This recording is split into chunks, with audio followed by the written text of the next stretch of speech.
Gjyshi asnjëherë nuk është dorëzu përballë sëmundjeve. Shpresa për ta ritakuar babin dhe bashkëluftëtarit e tij në Hag ishte më e madhe se sa dhimbja e sëmundjeve. Besimi në pafajësinë e tyre ishte më i hekur se sa këtë akuza e padrejtë. Në muajt e fundit, çdo orë, çdo minutë, priste që babi t'ia hapte derën e spitalit.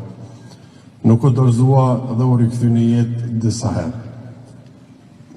3 orë bashkëbisedim atë ditë ju bën 3 orët më të rëndësishme të jetës së tij.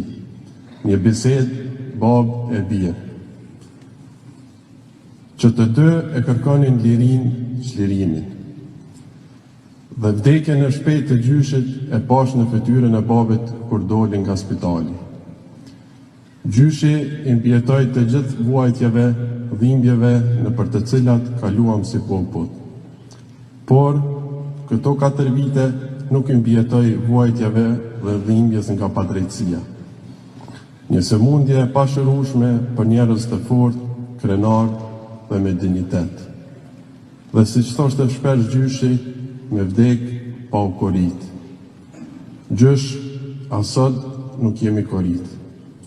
Fatkeqësisht, babi nuk e lejuan të jap lamtumirën e fundit bashkë me ne sot. Nuk e lejuan t'ia gjuaj një grosht të dhejut të Drenicës mbi varr. Por, në vend të babit, sot ka ardhur Kosova, Shqipëria, Maqedonia e Lubina. I madh dhe i përjetshëm do të jetë kujtimi ynë për ty gjysh, miq e familjar të pranishëm. Për ne, gjyshi ishte kështjell e pathyeshme e urtësisë dhe e dashurisë. Ai na mësoi se bashkimi është çelësi i çdo fitoreje. Dhe personifikimi i këtij bashkimi janë krerët e OÇK-s në Hag.